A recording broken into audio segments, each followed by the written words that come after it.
तारीख 22 दिसंबर 1981 दिल्ली गुरुद्वारा प्रबंधक कमेटी के जत्थेदार संतोख सिंह की गोली मारकर हत्या कर दी गई। उनकी हत्या के बाद शोक सभा हुई।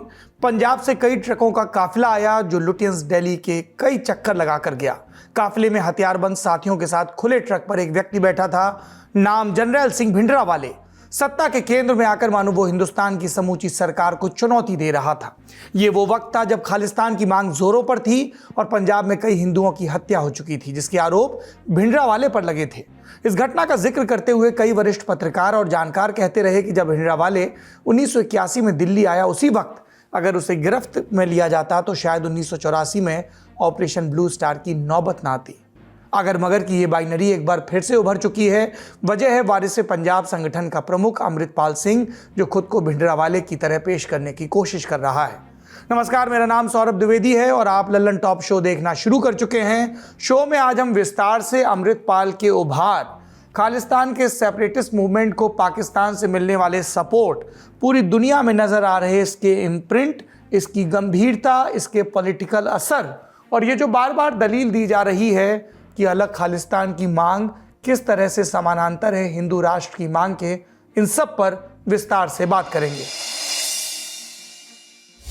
खालिस्तान की मांग करने वाले अमृतपाल सिंह ने अमृतसर के अजनाला थाने में हथियारबंद लोगों के साथ अपने साथी लवप्रीत सिंह तूफान की रिहाई के लिए उत्पात मचाया। उसने प्रधानमंत्री मोदी और गृह मंत्री अमित शाह को धमकी दी। ये सब हमने आपको 23 फरवरी यानी बीते दिन के लल्लन टॉप शो में दिखाया। अगर आपने नहीं देखा तो डिस्क्रिप्शन में लिंक मिल जाएगा। आज आगे की बात। सबसे पहले अपडेट जान लीजिए इस मामले का। अमृतपाल के हिंसात्मक प्रदर्शन के बाद लवप्रीत तूफान की गिरफ्तारी को लेकर पंजाब पुलिस दबाव में नजर आई। आप जानते ही अगर किसी का नाम FIR में दर्ज हो जाए तो पुलिस खुद नहीं छोड़ सकती, उसके लिए कोर्ट जाना पड़ता है। सो अजनाला थाने की पुलिस ने वैसा ही किया, जिसके बाद अजनाला कोर्ट ने शुक्रवार को लवप्रीत तूफान की रिहाई का आदेश दिया। रिहाई का ये आदेश जुडिशियल मजिस्ट्रेट मनप्रीत कौर ने जारी किया, जिसके बाद 16 फरवरी को ही मारपीट के मामले में लवप्रीत तूफान को जेल से रिहा कर दिया गया और रिहा होते ही उसने खालिस्तान की मांग दोहरा दी। सुनिए। देखो जी, ਇਹ ਤੇ ਕਹਿਣ ਘਣਾਉਣ ਦੀਆਂ ਗੱਲਾਂ ਬਾਤਾਂ, ਕੋਈ ਸਾਨੂੰ ਮਾਓਵਾਦੀ ਜਿਹੜਾ ਵੀ ਸੱਚ ਹੱਕ ਦੀ ਆਵਾਜ਼ ਨੂੰ ਬੁਲੰਦ ਕਰਦਾ ਆ, ਗੁਲਾਮੀ ਨੂੰ ਲਾਉਣ ਦੀਆਂ ਗੱਲਾਂ ਕਰਦਾ ਆ, ਉਹ ਸਾਡੇ ਤੇ ਕੋਈ ਸੈਪਰੇਟ ਜੇ ਸਾਡੇ ਤੇ ਨਾਮ ਲਾਏ ਜਾਂਦੇ ਆ, ਕੋਈ ਖਾਲਿਸਤਾਨੀ ਕਹਿ ਲੋ ਜਾਂ ਕੋਈ ਸਾਨੂੰ ਟੈਰਰਿਸਟ ਚ ਕੋਈ ਸਾਨੂੰ ਮਿਲੀਟੈਂਟ ਕਹਿੰਦਾ ਵਾ, ਜਦੋਂ ਵੀ ਸੱਚ ਹਵਾਜ ਦੀ। ਪਰ ਇਹ ਆ ਕਿਸੇ ਨੂੰ ਇੰਨੀ ਚੀਜ਼ ਦਾ ਮਤਲਬ ਹੀ ਨਹੀਂ ਪਤਾ ਵੀ ਡੈਫੀਨੇਸ਼ਨ ਕੀ ਹੈ ਖਾਲਿਸਤਾਨ ਦੀ। ਮਤਲਬ ਕਿ ਇੱਕ ਖਾਲਸ ਜਗ੍ਹਾ ਵਾ ਜਿਹਦੇ ਵਿੱਚ ਸਾਰੇ ਚੌਪ ਵਰਨਾਂ ਨੂੰ ਉਪਦੇਸ਼ ਸਾਂਝਾ ਵਾ। ਦੂਜੀ ਗੱਲ ਜਿਹੜੀ ਇੱਥੋਂ ਰਹੀ ਆ ਸੰਗਤਾਂ ਦੇ ਹਜੂਮ ਦੇ ਨਾਲ, ਸੰਗਤਾਂ ਦੇ ਏਕੇ ਤੇ ਬਲ ਦੇ ਨਾਲ ਤੇ ਸਤਿਗੁਰੂ ਦੇ। आप ये बताइए, ये आप इंडियन कॉन्स्टिट्यूशन के दायरे के अंदर रखना चाह रहे हैं, सेपरेट स्टेट की बात कर रहे हैं, क्या आपके मन में क्या है? ਦੇਖੋ ਜੀ, ਇਹ ਰੋਜ਼ ਤੁਸੀਂ ਸਾਰੇ ਵੇਖਦੇ ਹੀ ਹੋ, ਸੈਪਰੇਟ ਸਟੇਟ ਜਦੋਂ ਜਿੰਨਾ ਤੱਕ ਆਪਾਂ ਗੁਲਾਮ ਰਵਾਂਗੇ, ਸਾਨੂੰ ਗੁਲਾਮੀ ਦਾ ਅਹਿਸਾਸ ਕਰਾਇਆ ਜਾਵੇਗਾ ਤੇ ਓਬਵੀਅਸਲੀ ਸਾਨੂੰ ਆਪਾਂ ਰਾਜ ਭਾਗ ਆਪਾਂ ਆਪਣਾ ਵੱਖਰਾ ਮੰਗਦੇ ਕਰਨ ਦੀ ਸਾਡੇ ਕੋਲ ਹੈਗੀ ਇਹ ਚੀਜ਼ ਤੇ ਆਪਾਂ ਇਹ ਚੀਜ਼ ਦਾ ਦਾਅਵਾ ਵੀ ਰੱਖਦੇ ਆ। ਆਪਾਂ ਇਹ ਚੀਜ਼ ਪਾਤਸ਼ਾਹੀ ਦਾਅਵਾ ਰੱਖਦੇ, ਆਪਾਂ ਪਾਤਸ਼ਾਹੀ ਦਾਅਵਾ ਮੇਨ ਇਸੇ ਕਰਕੇ ਆਪਾਂ ਰੱਖਦੇ ਆ। पुलिस अधिकारियों ने कहा था कि मारपीट की घटना में लवप्रीत संलिप्त नहीं था। वही लवप्रीत छूटते ही खालिस्तान की बात करता है। पहले थाने पर चढ़कर अमृतपाल का उसको छुड़ाने के लिए दबाव बनाना और फिर उसका छूट जाना। इस घटना ने पंजाब पुलिस और पंजाब सरकार दोनों के रवैये पर कई सवाल उठाए। इंडिया टुडे के डिप्टी एडिटर मनजीत सहगल की रिपोर्ट के मुताबिक घटना पर पंजाब सरकार की सफाई भी आई है। आप आदमी पार्टी की भगवंत मान सरकार में कैबिनेट मंत्री अमन अरोड़ा ने कहा कि अमृतपाल गुरु ग्रंथ साहिब लेकर थाने में पहुंच गया, इसलिए पुलिस ने बेअदबी के डर से उपद्रवियों के साथ संयम बरता। पंजाब पुलिस और सरकार के खिलाफ ऐसी कहानी गढ़ी जा रही है कि पंजाब में कानून व्यवस्था बिगड़ रही है। मैं कहना चाहता हूं कि जब कोई व्यक्ति गुरु ग्रंथ साहिब लेकर ही पुलिस थाने पहुंच जाए तो कोई क्या करे, क्योंकि इसके साथ पंजाब के 3 करोड़ लोगों की भावनाएं जुड़ी हैं। यह मंत्री जी का बयान है। तो यहां से उपजा पहला सवाल यही कि क्या कोई भी व्यक्ति अपने हाथ में एक पवित्र धर्म ग्रंथ लेकर कानून तोड़ सकता है? क्या तब की स्थिति में सरकार निढाल हो जाएगी, पुलिस कोई कार्रवाई नहीं करेगी? घटना के बाद एक वीडियो भी सामने आया जिसमें अमृतपाल सिंह हथियारबंद साथियों के साथ SSP को धमकाता नजर आ रहा है। इसे देखिए फिर आगे की बात। ਏਜੰਸੀਆਂ ਪਤਾ ਕੀ ਕਹਿੰਦੀਆਂ, ਇਹਨਾਂ ਦੀ ਕਾਲ ਤੇ ਬੰਦੇ ਨਹੀਂ ਇਕੱਠੇ ਹੁੰਦੇ। ਇਹ ਤੁਸੀਂ ਰਿਪੋਰਟਾਂ ਦਿੱਤੀਆਂ ਉੱਤੇ ਤੱਕ ਤੇ ਤਾਂ ਮੈਨੂੰ ਕੰਮ ਕਰਨਾ ਪਿਆ। ਪਰਚੇ ਤੁਸੀਂ ਕੀਤੇ, ਸਾਡੀ ਤੜ ਚੈੱਕ ਕਰਦੇ ਜੋ ਤੁਸੀਂ। ਮੈਂ ਕਹਿੰਦਾ ਮੈਂ ਮਰਨੋਂ ਨਹੀਂ ਡਰਦਾ, ਜੇ ਕਿਸੇ ਜੁਰਤ ਵਿੱਚ ਕੱਢ ਕੇ ਪਿਸਤੌਲ ਮਾਰੋ ਗੋਲੀ ਮੈਨੂੰ। ਕਰਦੇ ਹੀ ਆ ਤੁਸੀਂ ਇਹ ਕੰਮ। ਇੱਕ ਗੱਲ ਮੈਨੂੰ ਦੱਸੋ, ਤੁਹਾਡੇ ਬੱਚੇ ਨਸ਼ਿਆਂ 'ਚ ਲੱਗ ਗਏ ਹੈ, ਮੈਂ ਗਲਤ ਕੀ ਕੀਤਾ? ਤੁਹਾਡੇ ਬੱਚਿਆਂ ਨੂੰ ਨਸ਼ਾ ਛਡਾ ਰਿਹਾ, ਵੱਡੇ ਬੰਦੇ ਧਮਕੀਆਂ ਦੇ ਰਹੇ, ਸਾਡੇ ਹਥਿਆਰ ਜ਼ਬਤ ਕਰਕੇ ਤੁਸੀਂ ਵਾਪਸ ਨਹੀਂ ਕਰਦੇ। ਤੁਹਾਡਾ ਕੰਮ ਅਸੀਂ ਕਰੀਏ, ਫਿਰ ਉੱਤੋਂ ਤੁਸੀਂ ਸਾਨੂੰ ਧਮਕੀਆਂ ਦਿਓ। ਹੈ ਤੁਸੀਂ ਮੈਨੂੰ ਦੱਸੋ ਬੰਦੇ ਨੂੰ ਹੱਥ ਲਾਇਆ ਮੈਨੂੰ ਲਾਓ ਹੱਥ ਆਇਆ ਮੈਂ ਥਾਣੇ 'ਚ ਕਰੋ ਅਰੈਸਟ ਜਿਹਨੇ ਕਰਨਾ ਜਿਸ ਬੰਦੇ ਨੇ ਮੇਰੇ ਖਿਲਾਫ ਕੰਪਲੇਨ ਕੀਤੀ ਹੈ ਮੈਂਟਲੀ ਅਪਸੈਟ ਪੀਜੀਆਈ 'ਚ ਇਲਾਜ ਚੱਲਦਾ ਉਹਦਾ ਹੈ ਤੁਸੀਂ ਇੱਕ ਮੈਂਟਲੀ ਅਪਸੈਟ ਬੰਦੇ ਦੀ ਸਟੇਟਮੈਂਟ ਦੇ ਉੱਤੇ ਕਿੱਦਾਂ ਪਰਚਾ ਦਰਜ ਕਰਦਾ ਉਹ ਆਮ ਆਦਮੀ ਪਾर्टी ਦਾ ਬੰਦਾ ਲੈ ਕੇ ਲਾਗੇ ਬਹਿ ਕੇ ਪ੍ਰੈਸ ਕਾਨਫਰੰਸ कर रहा है ਤੁਹਾਨੂੰ पॉलिटिकल मोटिव नहीं नजर आ रहा अमृतपाल सिंह खुद वो व्यक्ति है जिसका नाम मारपीट वाले मामले की एफआईआर में दर्ज है। इसके अलावा वो जब हथियारबंद लोगों के साथ अजनाला थाने पर धावा बोलता है तब 6 पुलिस वाले घायल होते हैं, तो इस पर तो अलग से एफआईआर हो सकती है। उस पर कार्रवाई कर गिरफ्तार करने के बजाय वीडियो में एसएसपी असहाय नजर आते हैं। गिरफ्तारी दूर, एसएसपी के सामने अमृतपाल तन कर बैठा है, उसके अगल बगल लोग हथियारों और कारतूस से लैस हैं। आपने आखिरी बार किसी आरोपी की ऐसी तस्वीर किसी पुलिस अधिकारी के साथ कब देखी थी, किस सरकार में देखी थी? शायद ही ऐसी कोई तस्वीर हाल फिलहाल आपके जेहन में आए, इसलिए ये सवाल गंभीर हो जाते हैं। क्या जो 6 पुलिस वाले घायल हुए उनके लिए सरकार और प्रशासन कुछ नहीं करेगा? हथियार लहराने वालों को क्या कैसे ही खुला छोड़ दिया जाएगा? क्या अमृतपाल सिंह के खिलाफ पंजाब पुलिस कोई कार्रवाई नहीं करेगी? और नहीं करती है तो शो के इंट्रो में जो कहानी हमने आपको भिंडरा वाले की सुनाई, क्या वो दोहराई जा सकती है? भारत सरकार के एडिशनल सॉलिसिटर जनरल जो भाजपा के नेता भी रहे सत्यपाल जैन, उन्होंने भी बयान दिया पंजाब सरकार की राज्य की कानून व्यवस्था पर पकड़ ढीली पड़ रही है, सरकार दिशाहीन है। पंजाब पुलिस द्वारा उपद्रवियों के खिलाफ कोई कार्रवाई न करना इस बात का सबूत है कि उनके राजनीतिक आका खालिस्तानियों के हिमायती हैं। पुलिस को असामाजिक तत्वों के खिलाफ कड़ी कार्रवाई करनी चाहिए, लेकिन पंजाब पुलिस अपराधियों के सामने घुटने टेक रही है। पुलिस पर मामले वापस लेने के लिए दबाव बनाया जा रहा है, ये सत्यपाल जैन का बयान है। आम आदमी पार्टी के नेता कह रहे हैं कि ये सब बीजेपी करवा रही है। आरोप प्रत्यारोप से इतर यहाँ देश की अखंडता और संप्रभुता की बात है, जिस पर सीधा खतरा 80 के दशक में खालिस्तानी चरमपंथियों के सामने झेलना पड़ा था। फिर से वही मांग सर उठा रही है, तो क्या वाकई पंजाब सरकार कार्रवाई से डर रही है? हमने ये सवाल गुरु नानक देव यूनिवर्सिटी अमृतसर के रिटायर्ड प्रोफेसर और terrorism in Punjab understanding grass roots reality किताब के लेखक जगरूप सिंह सैखो और इंडियन एक्सप्रेस के पूर्व पत्रकार विपिन पब्बी से पूछा। अब देखो जो दूसरी पार्टी है, सभी जितनी जो रवायती पार्टी थी वो मार्जिनलाइज हो गई, बिल्कुल हाशिए पे चला गया। बीजेपी सभी एफर्ट कर रही है कि मैं उसको अप्रोप्रिएट करूं। अकाली दल को बहुत वीकन कर दिया, अकाली दल ऑलमोस्ट सरेंडर करने को तैयार पड़ा हुआ है। कांग्रेस के जो लोग थे उसमें चले गए। भगवंत मान अगर ये कैसे एक्शन लेता है, अगर एक्शन लेता है तो उससे क्राइसिस खड़ा होगा। अगर वायलेंस हो जाती है, ब्लड शेड हो जाता है, तो then they will go back to those time. दूसरी बात यह है कि भगवंत मान की सबसे बड़ी समस्या है कि इसके पास, मेरे को नहीं लगता कि पॉलिटिक्स तो ये बहुत कर रहे हैं, काम भी ठीक कर रहे हैं, पर अगर ये ऐसा मसला आता है उसको रिजॉल्व करने के लिए कितने ह्यूमन रिसोर्सेज हैं, कितने लोग वो हैं जिनको ये कॉन्फिडेंस में ले सकते हैं, और इसीलिए ये पीछे हट रहे हैं। एक भी इंसिडेंट होता है तो उसका सारी जो अटेंशन है वो खास करके, कोई बहुत ही डेलिकेट सिचुएशन है, बहुत प्रिकेरियस सिचुएशन है। आई विल से दैट आम आदमी पार्टी की ये कोई बहुत ज्यादा इनग्रेन्ड और इन डेप्थ सपोर्ट बेस नहीं है इसका। ये तो लोगों ने दूसरे से इतने तंग आ चुके थे और इनकी तरफ चले गए। दूसरी बात, इनके पास पार्टी स्ट्रक्चर नहीं है, और सबसे बड़ी बात है कि जो पंजाब में इंप्रेशन है कि जिस दिल्ली दरबार के खिलाफ पंजाब लड़ता था, ये दिल्ली दरबार की कठपुतली बन के बैठे हुए हैं। जो आ रहे हैं वहां से, जो मोहल्ला क्लिनिक, ये कॉन्सेप्ट जो है वो एलियन है पंजाब के लिए। डिस्पेंसरी वाला कॉन्सेप्ट बहुत अच्छा था, जहां खास करके मैं बार बार कहूंगा जो इन्होंने 7 आदमी पंजाब से राज्यसभा में भेजे हैं, वो पंजाब के और पंजाब के लोगों के इंटरेस्ट को रिप्रेजेंट नहीं करते हैं। कहाँ भगत सिंह की आइडियोलॉजी को रिप्रेजेंट करते हैं, कहाँ बी आर अम्बेडकर की आइडियोलॉजी रिप्रेजेंट करते हैं, कहाँ यूथ की आइडियोलॉजी को रिप्रेजेंट करते हैं, कहाँ किसानी को रिप्रेजेंट करते हैं। तो भगवंत मान की सिचुएशन है कैश 22। अब दिल्ली में तो और कन्फेडरेशन है। दूसरी बात भगवंत मान की है कि इन्होंने नया मोर्चा खोल लिया गवर्नर साहब के खिलाफ बोल के, शायद आपके ध्यान में आया होगा कि जो ट्विटर पे इन्होंने बोला था, और गवर्नर साहब ने कल ही उनको जो इनका जो बजट सेशन था उसकी अप्रूवल नहीं दी। तो भगवंत मान की पोजीशन दिस टाइम इज कि कॉन्स्टिट्यूशनली वो कन्फ्रंट कर रहा है, पॉलिटिकल ये इश्यू है, इसको रिजॉल्व करने के लिए इनके पास कैपेसिटी नहीं है। कल भगवंत मान क्या करेगा? वो लॉ एंड ऑर्डर इशू करेगा, जहां वो गवर्नेंस की बात करूंगा, जहां जो प्रोमिसेस किए उस तरीके से कर सकेगा। तो they will wait and watch. बिल्कुल, मैं ये मानता हूँ कि आम आदमी पार्टी इस बारे में ठीक नहीं कर रही, क्योंकि एक चीज मैं आपको बताऊं कि जब मैं भी बहुत यंग रिपोर्टर था, जो आजकल डीजीपी हैं, जो आजकल एनआईए की चीफ हैं, ये लोग एसएसपी हुआ करते थे उन दिनों में। तो इन्होंने सारी मिलिटेंसी देखी है और उसको संभाला है और उसको उससे उभारा है। तो ये नहीं कि इन आदमियों में, इन ऑफिसर्स में कोई कमी है, ये बड़े एफिशिएंट ऑफिसर्स हैं। लेकिन क्या फिर गलती कहाँ है, प्रॉब्लम कहाँ है? एविडेंटली पॉलिटिकल प्रॉब्लम है। और कुछ मैं मतलब मेरी जो क्रिटिसिज्म रहेगी वो सेंट्रल गवर्नमेंट की तरफ भी है कि उनको भी अब पॉलिटिक्स को थोड़ा सा दरकिनार करके पूरी सपोर्ट करनी चाहिए आम आदमी पार्टी की, अपनी इंटेलिजेंस इनपुट देके, बाकी चीजें करके, क्योंकि पंजाब एक बॉर्डर स्टेट है तो वहां से भी बहुत सारे इश्यूज हैं, तो इसलिए रिस्पॉन्सिबिलिटी जॉइंट है।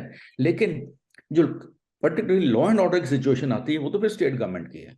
वो स्टेट गवर्नमेंट की तब नहीं होती जब वो स्टेट में गवर्नेंस रूल लग जाता है, तब तो ठीक है सेंटर की रिस्पॉन्सिबिलिटी। अभी तक तो सेंटर स्टेट में स्टेट की ही रिस्पॉन्सिबिलिटी, अगर किसी को अरेस्ट करना है तो स्टेट की पुलिस ही करेगी। सब जानते हैं कि मसला सिर्फ किसी सामान्य मारपीट की घटना का नहीं है, इसके सीधे तार अलग खालिस्तान राज्य की मांग से हैं, जिसको फिलवक्त देश में बैठकर चेहरे के तौर पर अमृतपाल सिंह लीड करने की कोशिश कर रहा है।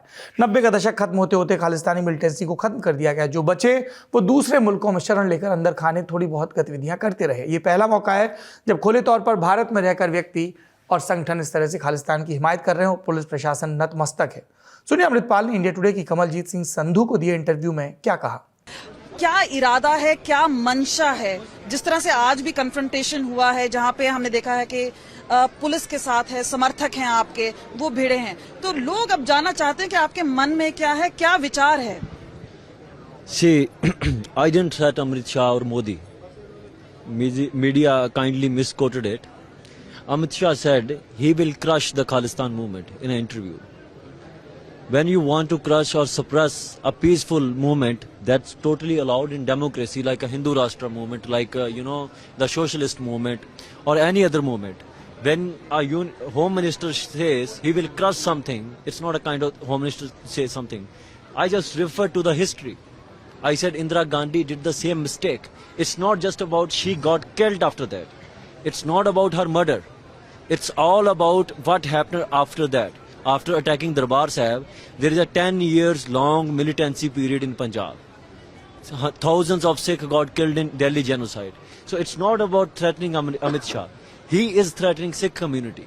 He is threatening the entire community who are aspiration of Raj. But are you not propagating a separate state? Are you not talking about? I am, and what is not a crime. If I'm trying to do it in a peaceful manner, how it is a crime? The Khalsa Panth and during Maharaja Ranjit Singh was in Lahore. So why not have a movement there? I mean, why are you propagating it here? See, in 1947, we chose to be here, in this part of the country. They divided Punjab, the British divided Punjab by the policy, because Punjab was strongest, country in that time. They had to, conquer it after 3 attempts. So what happened, when you say, go to Pakistan, do it, we came here. We accepted ourselves as Indian citizens. What happened with after that? Everybody got their state on linguistic basis. We didn't get it. We didn't get Punjab until 1966. And what happened that? Haryana and Himachal got out of it. यहाँ पर कई लोग ये सवाल पूछ रहे हैं और ये टिप्पणी भी दे रहे हैं कि किस तरह से अमृतपाल की ये दलील कि हिंदू राष्ट्र की मांग और खालिस्तान की मांग एक जैसी ही है, इसमें एक फॉल्ट लाइन है। और ये फॉल्ट लाइन क्या बता रहे हैं विश्लेषक? फॉल्ट लाइन ये कि जब कोई ये कहता है कि भारत को एक हिंदू राष्ट्र होना चाहिए तो वो भारत को एक खास किस्म की धार्मिक पहचान देने की बात करता है, अलग देश नहीं मांग रहा है हिंदुओं के लिए। हालांकि संविधान की दृष्टि में ये गलत है। संविधान ने यह तय किया कि इस देश का कोई एक तयशुदा धार्मिक चरित्र नहीं होगा, स्टेट का कोई रिलीजन नहीं होगा। जैसे नेपाल एक हिंदू राष्ट्र था या पाकिस्तान एक इस्लामिक राष्ट्र है, भारत ऐसे किसी धर्म का राष्ट्र नहीं होगा, सभी धर्मों के लिए होगा। तो जो हिंदू राष्ट्र की मांग करते हैं वो संविधान की भावना के खिलाफ जाते हैं और देश का हित नहीं करते हैं। लेकिन अमृतपाल जब खालिस्तान की मांग करता है तो एक अलग देश की मांग करता है। इसलिए ये फॉल्ट लाइन है जिसकी तरफ एक्सपर्ट्स ध्यान दिलाते हैं। अमृतपाल की मांग और बातें सीधे सीधे भारतीय गणराज्य को चुनौती देने वाली हैं। पंजाब एक धार्मिक सेंटीमेंट वाला पाकिस्तान बॉर्डर से सटा राज्य है। इस देश के गौरवशाली इतिहास का उतना ही गौरवशाली हिस्सा है।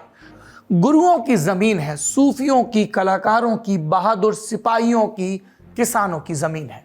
लेकिन इस सरजमी पर कुछ कट्टरपंथी तत्व हैं जिन्हें पाकिस्तान प्रश्रय देता है ताकि भारत की अखंडता को चुनौती पेश की जा सके। अमृतपाल उन्हीं में से एक के तौर पर उभर रहा है।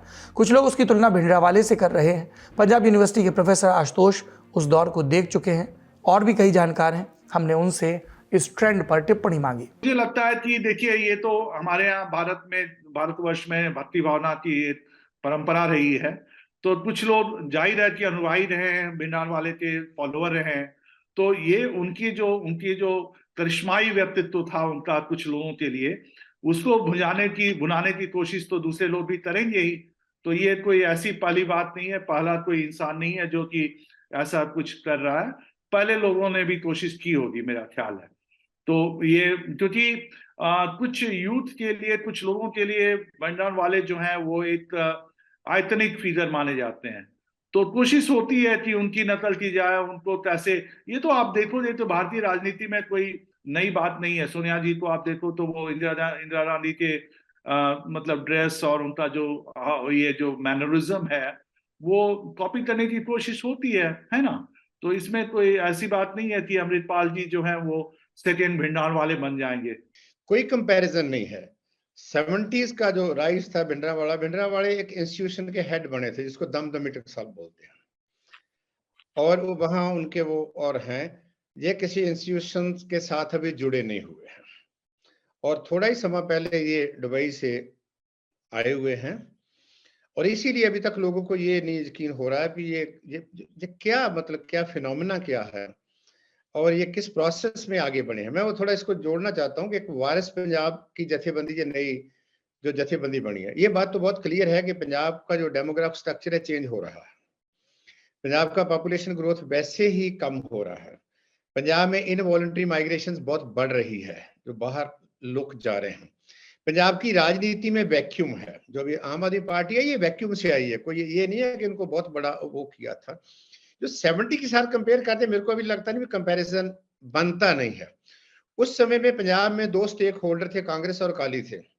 भिंडरावाला ये तो मान के चलेंगे कि काफी हद तक कांग्रेस का प्रोडक्ट था, क्योंकि 77 में कांग्रेस पार्टी से पावर से बाहर हो गई थी, तो उन्होंने एक खड़ा किया। और भिंडरावाले ने सबसे पहले चैलेंज ही अकाली दल को किया था, शायद आपको याद हो इस बात का, कि जो 79 में इलेक्शन हुई थी श्रोमणी गुरुद्वारा प्रबंधक कमेटी की, और भिंडरावाले के लोगों ने इन्हीं के खिलाफ लड़ी थी।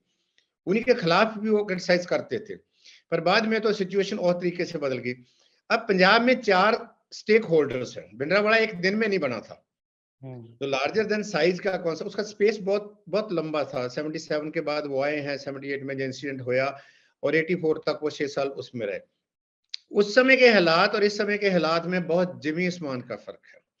एक बात साफ है कि अमृतपाल सिंह उस कट्टरपंथी रिक्त स्थान को भर रहा है जिसकी पंजाब के किसी न किसी कोने में जगह रही है। हमने उसका ब्रीफ परिचय आपको पिछले शो में दिया था। अब आते हैं मंसूबों पर। काउंटर इंसर्जेंसी के दौर में देश छोड़कर भागे खालिस्तान समर्थकों ने ऑस्ट्रेलिया, कनाडा, अमेरिका और ब्रिटेन जैसे देशों में जाकर खालिस्तान की मांग को जिंदा रखा। इंडिया टुडे के पत्रकार विनय सुल्तान लिखते हैं कि पंजाब में रेडिकल सिख विचारधारा हालिया उभार का प्रस्थान बिंदु 2015 में हुई गुरु ग्रंथ साहिब की बेअदबी को माना जा सकता है। उस समय सूबे में अकाली दल सरकार थी। कांग्रेस की अमरिंदर सरकार आने के बाद भी मुकम्मल कार्रवाई नहीं हुई। असंतोष घर कर गया। किसान आंदोलन के दौरान भी किसान संगठनों पर तरह तरह के सवाल उठाए गए, उन्हें आतंकवादी और खालिस्तानी कहा गया और आखिरकार केंद्र सरकार को बिल वापस लेना पड़ा, लेकिन तब तक काफ़ी नुकसान हो चुका था। उधर विदेश में अलग खिचड़ी पक रही थी। प्रवासी सिखों के बीच खालिस्तानी समर्थक धड़े का ये उभार रेफरेंडम 2020 की मांग के साथ शुरू हुआ। रेफरेंडम 2020 का आयोजन प्रतिबंधित खालिस्तानी संगठन सिख फॉर जस्टिस के बैनर तले शुरू हुआ। 2009 में संगठन की शुरुआत 1984 के दंगा पीड़ितों को न्यायिक सहायता मुहैया करवाने के लिए हुई थी, जिसका संस्थापक गुरवंत सिंह पन्नू था। पन्नू मूल रूप से अमृतसर के गांव खानकोट का रहने वाला है। उसका हाल मुकाम अमेरिका है और वो पेशे से वकील है। पन्नू की संस्था सिख फॉर जस्टिस के संबंध जाहिर तौर पर पाकिस्तान की खुफिया एजेंसी ISI के साथ रहे हैं। रेफरेंडम 2020 के लिए रजिस्ट्रेशन करवाने के लिए बनी आधिकारिक वेबसाइट पाकिस्तान से चलाई जा रही है। इंटेलिजेंस सूत्रों के मुताबिक कराची का रहने वाला आमिर सिद्दीकी इन वेबसाइट्स का बैकएंड मैनेज करता है। विदेशों में खालिस्तान मूवमेंट को लेकर हाल में कई घटनाएं भी हुई, जिसका मोडस ऑपरेंडी समझना जरूरी है।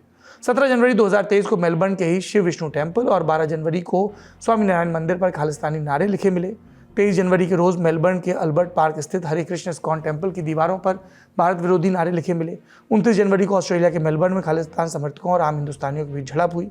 2022 में ठीक इसी तरह का हमला कनाडा के शहर टोरंटो के स्वामीनारायण मंदिर पर भी हुआ था।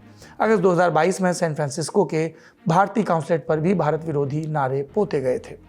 एक बात और, खालिस्तान की मांग सिर्फ जबानी नहीं रही, कुछ और घटनाओं को नोट करिए जिसमें हथियारों का इस्तेमाल हुआ है। 7 नवंबर 2021 नवाशहर में क्राइम इन्वेस्टिगेशन एजेंसी यानी सीआईए के दफ्तर पर हैंड ग्रेनेड से हमला। 22 नवंबर 2021 पठानकोट की सैनिक छावनी के त्रिवेणी गेट पर हैंड ग्रेनेड से हमला। 23 दिसंबर 2021 लुधियाना डिस्ट्रिक्ट कोर्ट बाथरूम में आईईडी धमाका। 9 मार्च 2022 रोपड़ में कमला मोड़ पुलिस चौकी पर हैंड ग्रेनेड से हमला। 9 मई 2022 पंजाब पुलिस इंटेलिजेंस विंग के मोहाली स्थित मुख्यालय पर रॉकेट प्रोपेल्ड ग्रेनेड लॉन्चर से हमला।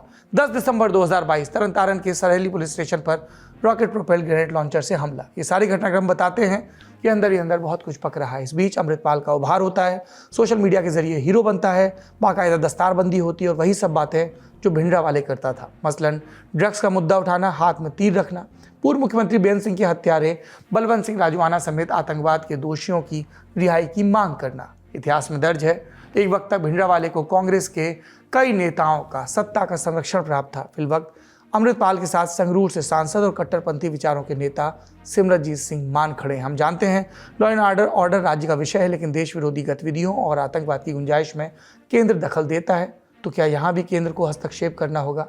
यही सवाल हमने पूछा एक्सपर्ट से। मेरे को लगता है कि जो स्टेट गवर्नमेंट और केंद्र गवर्नमेंट ਦੇ ਵਿੱਚ कोऑर्डिनेशन होना चाहिए, जो अनफॉर्चुनेट नहीं है। अनफॉर्चुनेटली कन्फ्रंटेशन की सिचुएशन है। भगवंत मान जी जो दिल्ली वाले कहते हैं उस तरीके से रिस्पॉन्ड करते हैं, और गवर्नर साहब को जिस तरीके से गवर्नर साहब वो बेसिकली सेंटर के वो वहां नुमाइंदे हैं, तो अगर ये पॉलिटिक्स खेलेंगे तो लोग सफर करेंगे और लोग इनको भी डस्टबिन जो हिस्ट्री का उसमें फेंक देंगे। अब बहुत लंबा समय ट्राई गेन वाला काम नहीं है। मेरे को लगता है कि इस इशू के ऊपर सीरियस इशू इनसिक्योरिटी क्रिएट कर रहा है, फियर साइकोसिस बहुत ज्यादा आ रहा है, लोगों में कॉन्फिडेंस बिल्डिंग की बहुत जरूरत है, पर वो सिचुएशन नहीं आएगी, कभी भी नहीं आएगी। हमने बहुत सीखा है, हो सकता है स्टेट अगर ने नहीं सीखा तो स्टेट में सफर करेगी। लोगों ने बहुत कुछ सीखा है, जिस तरीके से लोग उस समय रिस्पॉन्ड करते थे वो रिस्पॉन्स नहीं है, तो इसलिए ये ठीक है कि लार्जर देन साइज बढ़ गया। अब को ये पता चल जाए कि कोई स्टेट एक्शन नहीं लेगा, या आपके पुलिस स्टेशन पे हमला हुआ है और स्टेट उसके खिलाफ कोई उसके साथ नहीं खड़ेगा, तो डीमोरलाइजेशन पुलिस में होगी, ब्यूरोक्रेटिक स्ट्रक्चर में होगी। तो इसलिए हम तो इस समय यही कह सकते हैं कि उस समय में जो कांग्रेस ने या जो और सरकारों ने यहाँ किया था उनसे सबक लेना चाहिए, और जो सिचुएशन है उसको जो रिस्पॉन्ड करना चाहिए। हाँ, डेफिनेटली करना चाहिए, इंटरवीन करना चाहिए और उनको कहना चाहिए कि आपके ये इनपुट्स हैं, अगर नहीं है तो हमें अपने फोर्सेस भेजने पड़ेंगे। वो भेज सकते हैं, उनको छूट है, मतलब कर सकते हैं वो, लेकिन रिस्पॉन्सिबिलिटी प्राइमरीली स्टेट गवर्नमेंट की है। ऐसा नहीं कि केंद्र सरकार इन सबसे बिल्कुल बेखबर है। सूत्रों के मुताबिक 23 जनवरी को दिल्ली में हुई डीजीपी कॉन्फ्रेंस के दौरान पीएम मोदी की मौजूदगी में रेफरेंडम 2020 और खालिस्तान के उभार पर गंभीरता से बात हुई। भारतीय सुरक्षा एजेंसियों की शिकायत के बाद सितंबर 2022 में ट्विटर ने अमृतपाल का अकाउंट भारत में प्रतिबंधित भी किया था। दिसंबर 2022 में इंस्टाग्राम ने भी भारतीय सुरक्षा एजेंसियों की शिकायत के बाद उसका अकाउंट पूरी तरह से ब्लॉक किया, लेकिन उसके नाम से चलने वाले अकाउंट्स की इंस्टाग्राम पर बाढ़ आई है। जाहिर है अमृतपाल और उसके विचारों के साथ सख्ती, समझदारी और सूझबूझ से निपटने की जरूरत है। एक बात और ये आप सबको बहुत ध्यान से समझनी चाहिए, खालिस्तान की मांग कौन कर रहा है? कुछ कट्टरपंथी तत्व कर रहे हैं। हिंदू राष्ट्र की मांग कौन करता है? कुछ कट्टरपंथी तत्व करते हैं। पूरा समुदाय, पूरा देश नहीं करता है। इसलिए आप किसी को भी रैंडमली कोई तमगा ना दें, क्योंकि जो भारत नाम के विचार के साथ खड़े हैं, चाहे वो किसी भी धर्म के हों, उन्हें इस तरह की टैगिंग से एतराज होता है, जायज़ होता है। आप किसी को भी आतंकवादी, किसी को भी खालिस्तानी, किसी को भी देश विरोधी, किसी को भी कट्टरपंथी नहीं कह सकते हैं। इसलिए अगली दफ़ा इस तरीके के रैंडम रिमार्क से ज़रूर बचें और अलगाना सीखें कि कौन कट्टरपंथी है, कौन देश का दुश्मन है, कौन देश की एकता के विचार के खिलाफ है और कौन नहीं है। सब धान 22 पसेरी नहीं तुलता है। आज के लल्लन टॉप शो में इतना ही। अपना अपनों का, अपने देश की संप्रभुता का और अपने देश के सद्भाव का खूब ख्याल रखें। शुभ रात्रि। सिर्फ 59 रुपए महीने में पाइए YouTube पर LT प्रीमियम। किसी भी प्लेटफॉर्म से 3 दिन पहले देखिए हमारे प्रीमियम प्रोग्राम जैसे guest in the news room, किताब वाला आदि। इसके अलावा बहुत कुछ। सब्सक्राइब करने के लिए ललन टॉप के YouTube चैनल पर जाकर क्लिक करें ज्वाइन बटन।